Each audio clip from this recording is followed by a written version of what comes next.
ನಮ್ಮ ದೇಶದ ಬ್ಯೂಟಿ ಏನಪ್ಪಾ ಅಂತ ಹೇಳಿದ್ರೆ ಆಸ್ತಿಕರು ಮತ್ತು ನಾಸ್ತಿಕರು ಅಂತ ಬಂದಾಗ ಆಸ್ತಿಕರು ದೇವರನ್ನ ನಂಬುವಂಥವ್ರು, ಶುಭ ಅಶುಭ ಅನ್ನುವಂತಹ ಲೆಕ್ಕಾಚಾರಗಳನ್ನ ಹಾಕ್ತಾ ಇರ್ತೀವಿ. ಪ್ರತಿಯೊಂದರಲ್ಲೂ ಕೂಡ ದೇವರ ಆರಾಧನೆ ಅನ್ನೋದನ್ನ ನೋಡ್ತೀವಿ. ಎಕ್ಸಾಂಪಲ್, ಈಗ ಗ್ರಹಣದ ಬಗ್ಗೆ ಇವತ್ತು ನಾವು ಮಾತನಾಡ್ತಾ ಹೋಗೋಣ. ಈ ವರ್ಷದ 2ನೇ ಚಂದ್ರಗ್ರಹಣ 7ನೇ ತಾರೀಕು ಘಟಿಸ್ತಾ ಇದೆ.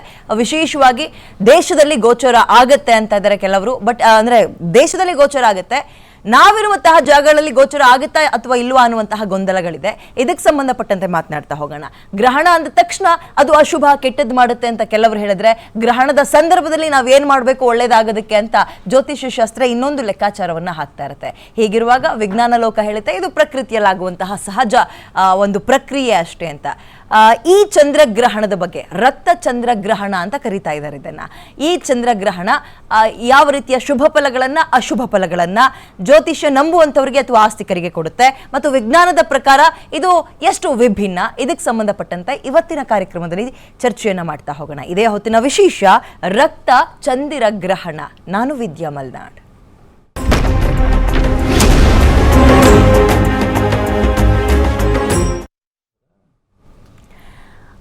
ಓಕೆ, ರಕ್ತ ಚಂದ್ರಗ್ರಹಣದ ಬಗ್ಗೆ ಚರ್ಚೆಯನ್ನ ಮಾಡ್ತಾ ಹೋಗೋಣ. ನನ್ನ ಜೊತೆ ಗೆಸ್ಟ್ಗಳು ಕೂಡ ಜಾಯ್ನ್ ಆಗಿದ್ದಾರೆ. ವೆಲ್ಕಮ್ ಮಾಡ್ಕೊಳ್ತೀನಿ. ಡಾಕ್ಟರ್ ಸುರೇಶ್ ಜ್ಯೋತಿಷಿಗಳು ನಮ್ಮ ಸ್ಟುಡಿಯೋದಲ್ಲಿ ಜಾಯ್ನ್ ಆಗಿದ್ದಾರೆ. ಸರ್ ನಮಸ್ತೆ, ಕಾರ್ಯಕ್ರಮಕ್ಕೆ ಸ್ವಾಗತ ತಮಗೆ. ನಮಸ್ಕಾರ. ಏನೋ HSM ಪ್ರಕಾಶ್ ಅವರು ಸೈಂಟಿಸ್ಟ್, ಏನು ಎತ್ತ ಇದ್ರ ಬಗ್ಗೆ ಏನು ಸರ್, ಹೆಂಗೆ ನಂಬೋದು ಸರ್ ಇದನ್ನ ಅಂತ ಚರ್ಚೆ ಮಾಡ್ತಾ ಹೋಗೋಣ. ನಿಮಗೂ ಕೂಡ ಕಾರ್ಯಕ್ರಮಕ್ಕೆ ಸ್ವಾಗತ ಸರ್. ಅದೇ ರೀತಿಯಾಗಿ ಶ್ಯಾಮ್ ಪ್ರಕಾಶ್ ಶರ್ಮಾ ಅವರು ಜ್ಯೋತಿಷಿಗಳು ನಮ್ಮ ಜೊತೆ ಜಾಯ್ನ್ ಆಗಿದ್ದಾರೆ. ಸರ್ ನಿಮಗೂ ಕೂಡ ಕಾರ್ಯಕ್ರಮಕ್ಕೆ ಸ್ವಾಗತ. ಮೊದಲನೇದಾಗಿ ಶ್ಯಾಮ್ ಪ್ರಕಾಶ್ ಗುರುಗಳೇ, ನಿಮ್ಮ ಹತ್ರನೇ ಮಾತಾಡ್ತೀನಿ. ಈ ವರ್ಷದ 2ನೇ ರಕ್ತ ಚಂದ್ರಗ್ರಹಣ ಹೇಗಿದೆ? ಶ್ರೀ ಗುರುಭ್ಯೋ ನಮಃ. ಗುರುರ್ ಬ್ರಹ್ಮ ಗುರುರ್ ವಿಷ್ಣು ಗುರುರ್ ದೇವೋ ಮಹೇಶ್ವರಃ ಗುರುರ್ ಸಾಕ್ಷಾತ್ ಪರಂ ಬ್ರಹ್ಮ ತಸ್ಮೈ ಶ್ರೀ ಗುರವೇ ನಮಃ. ಸರ್ವೇಭ್ಯೋ ಋಷಿಭ್ಯೋ ನಮಃ, ಸರ್ವೇಭ್ಯೋ ಶಾಸ್ತ್ರ ಪ್ರವರ್ತಕೇಭ್ಯೋ ನಮಃ. ಇಲ್ಲಿ ಗ್ರಹಣ ಅಂದ ತಕ್ಷಣ ಸಾಮಾನ್ಯವಾಗಿ ಜನಗಳಲ್ಲಿ, ಅದು ಸೋಷಿಯಲ್ ಮೀಡಿಯಾ ಅದರೊಳಗೂ ಯೂಟ್ಯೂಬ್ ಬಂದ ಮೇಲೆ ಹೆಚ್ಚಿಗೆ ಭಯ ಹುಟ್ಟಿಸೋ ಅಂಥದ್ದೇ ಜಾಸ್ತಿ ಮಾಡಿಬಿಟ್ಟಿರೋ ಜನಗಳು.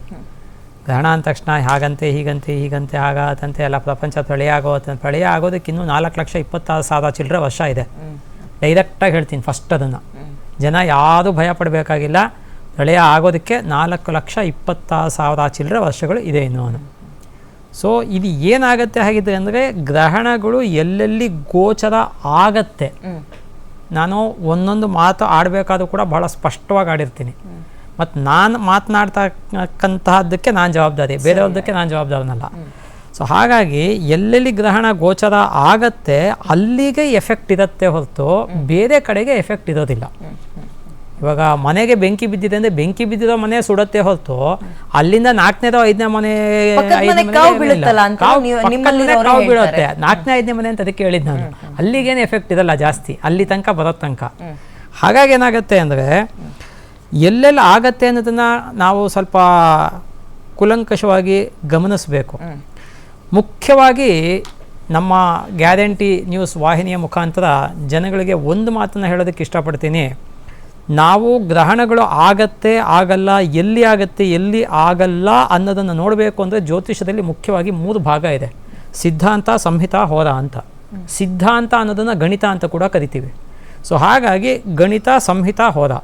ಈ ಸಂಹಿತಾ ಭಾಗದಲ್ಲಿ ಗಣಿತ ಭಾಗ ಅನ್ನೋದು ಒಂದಷ್ಟು ಬರುತ್ತೆ. ಗ್ರಹಣ ಇದನ್ನೆಲ್ಲ ಕ್ಯಾಲ್ಕುಲೇಟ್ ಮಾಡ್ತಕ್ಕಂಥದ್ದು. ಇಲ್ಲಿಗೆ ಬರ್ತಕ್ಕಂಥದ್ದು ಈ ಗ್ರಹಣದ ಭಾಗ. ಹಾಗಾಗಿ ಏನಾಗುತ್ತೆ ಅಂದರೆ, ಈ ಒಂದು ಗ್ರಹ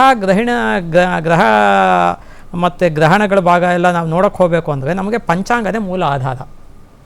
ಸೊ ಪಂಚಾಂಗನೇ ಮೂಲ ಆಧಾರ. ಪಂಚಾಂಗ ಬಿಟ್ಟು ಯಾವ ಜ್ಯೋತಿಷಿನೂ ಕೂಡ ಅನ್ಲೆಸ್ ಅಂಟಿಲ್ ಆ ಜ್ಯೋತಿಷಿಗೆ ಏನಾದರೂ ಗಣಿತ ಭಾಗ ತುಂಬ ಚೆನ್ನಾಗಿ ಬಂದರೆ ಆವಾಗ ತಾನೇ ಕ್ಯಾಲ್ಕುಲೇಟ್ ಮಾಡಿ ಹೇಳ್ಬೋದು ಇದಮಿತ್ತಮ್ ಅಂತ. ಇಲ್ಲ ಅಂದರೆ ಖಡಾಖಂಡಿತವಾಗಿ ನಾನು ಪ್ರೂವ್ ಮಾಡ್ತೀನಿ, ಯಾವ ಜ್ಯೋತಿಷಿಗಳ ಕೈಲೂ ಗಣಿತ ಭಾಗ ಗೊತ್ತಿಲ್ಲ ಅಂತ ಹೇಳಲಿಕ್ಕೆ ಸಾಧ್ಯ ಇಲ್ಲ. ಹಾಗಾಗಿ ನಮಗೆ ಪ್ರಮಾಣ ಯಾವುದು ಅಂದರೆ, ಸಾಮಾನ್ಯವಾಗಿ ಕರ್ನಾಟಕಕ್ಕೆ ಇದ್ದಿದ್ದೊಳಗೆ one of the most authentic ಪಂಚಾಂಗ ಅಂದರೆ ನಮ್ಮ ಒಂಟಿಕೊಪ್ಪಲ್ ಪಂಚಾಂಗರ್ತರು ಕೂಡ ಇಲ್ಲಿ ಬಹಳ ಸ್ಪಷ್ಟವಾಗಿ ಬರೆದಿದ್ದಾರೆ. ಪೇಜ್ ನಂಬರ್ 7ರೊಳಗೆ ಬಹಳ ಸ್ಪಷ್ಟವಾಗಿ ಬರೆದಿದ್ದಾರೆ. ತಾರೀಕು 7/9/2025 ಭಾನುವಾರ ಭಾದ್ರಪದ ಶುಕ್ಲ ಪೂರ್ಣಿಮಾ ಸಂಭವಿಸುವ ಚಂದ್ರಗ್ರಹಣವು ಭಾರತ ದೇಶಕ್ಕೆ ಕಾಣಿಸುವುದರಿಂದ ಗ್ರಹಣಾಚರಣೆಯುಂಟು. ಇವ್ರು ಬರೆದಿರೋದು ಇಷ್ಟೇ. ಭಾರತದಲ್ಲಿ ಕಾಣುತ್ತೆ, ಅಷ್ಟೇ. ನಮ್ಮ ರಾಜ್ಯದಲ್ಲಿ ಕಾಣುತ್ತಾ? ಅದಕ್ಕೇನೆ ನಾ ಅಲ್ಲಿಗೆ ಕರೆಕ್ಟ್ ಪ್ರಶ್ನೆ ಎತ್ತಿದ್ರೆ ನೀವು ಅಲ್ಲಿಗೆ ಬರ್ತಾ ಇದ್ದೀನಿ ನಾನು. ಯಾಕೆ ಅಂದರೆ ಮುಂದಕ್ಕೆ ಇವ್ರು ಬರೀತಾರೆ 3/3/2026 ಮಂಗಳವಾರ ಫಾಲ್ಗುಣ ಶುಕ್ಲ ಪೂರ್ಣಿಮಾ ಕಾಣತ್ತೆ ಅಂದ್ಬಿಟ್ಟು ಫುಲ್ಲು ಡೀಟೇಲ್ಸ್ ಕೊಟ್ಟಿದ್ದಾರೆ. ಯಾವ್ಯಾವ ಜಿಲ್ಲೆನಲ್ಲಿ ಎಷ್ಟೆಷ್ಟು ಕಾಣತ್ತೆ, ಯಾವ್ಯಾವುದಕ್ಕೆ ಎಷ್ಟೆಷ್ಟು ಕಾಣತ್ತೆ, ಎಲ್ಲ ಸ್ಪರ್ಶಕಾಲ, ಮಧ್ಯಕಾಲ, ಮೋಕ್ಷಕಾಲ ಎಲ್ಲ ಕೊಟ್ಟಿದ್ದಾರೆ. ಆ ಥರ ಇದಕ್ಕೇನು ಕೊಡಕ್ಕೆ ಹೋಗಲಿಲ್ಲ ಅವರು. ಯಾತಕ್ಕೆ ಕೊಟ್ಟಿಲ್ಲ ಅನ್ನೋದನ್ನು ನೋಡ್ತು ಅಂದರೆ ಬಹುಶಃ ಬರೆಯೋ ಕಾಲದಲ್ಲಿ ಮ್ಯಾಥಮೆಟಿಕಲ್ ಕ್ಯಾಲ್ಕುಲೇಷನ್ಸ್ ಮಾಡೋ ಕಾಲದಲ್ಲಿ ಬಹುಶಃ ಅವ್ರಿಗೂ ಎಕ್ಸಾಕ್ಟ್ ಇಲ್ಲ ಅನಿಸುತ್ತೆ. ಇದು ಕರ್ನಾಟಕಕ್ಕೆ ಕಾಣತ್ತೆ ಇಲ್ಲ ಅನ್ನೋದು. ಯಾಕೆಂದರೆ ಇದು ಕನ್ನಡ ಪಂಚಾಂಗ, ಕರ್ನಾಟಕದ್ದು.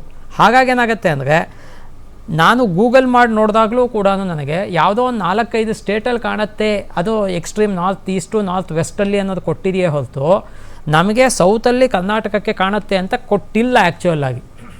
ಇದನ್ನು ಇಡೀ ಎಲ್ಲ ಪ್ರೇಕ್ಷಕರು ಕೂಡ ಅರ್ಥ ಮಾಡ್ಕೋಬೇಕು. ಯಾಕೆಂದರೆ ತುಂಬ ಜನ ಗೋಚರ ಆಗಲ್ಲ ನಮ್ಮಲ್ಲಿ. ನನಗೆ ತಿಳಿದ ಮಟ್ಟಿಗೆ ಅಪ್ ಟು ಮೈ ರಿಸರ್ಚ್ ಇವಾಗ ನಮಗೆ ಗೊತ್ತಾಗೋದು ಹೇಗೆ, ಇವಾಗ ಗೋಚರ ಆಗತ್ತೆ ಆಗಲ್ಲ ಅನ್ಬೇಕು ಅಂದರೆ ಪ್ರಾಕ್ಟಿಕಲ್ ಆಗಿ ನಾವು ಪ್ರೂವ್ ಮಾಡಬೇಕು ಅಂದರೆ ನಾವು ನೋಡ್ಬೇಕು ಅದನ್ನು. ನೀವು ರಾತ್ರಿ ಎದ್ದಿರಿ, ಆ್ಯಕ್ಚುಯಲ್ ಆಗಿ ಗ್ರಹಣದ ಟೈಮಿಂಗ್ಸ್ ಹೇಳ್ಬಿಡ್ತೀನಿ ನಿಮಗೆ.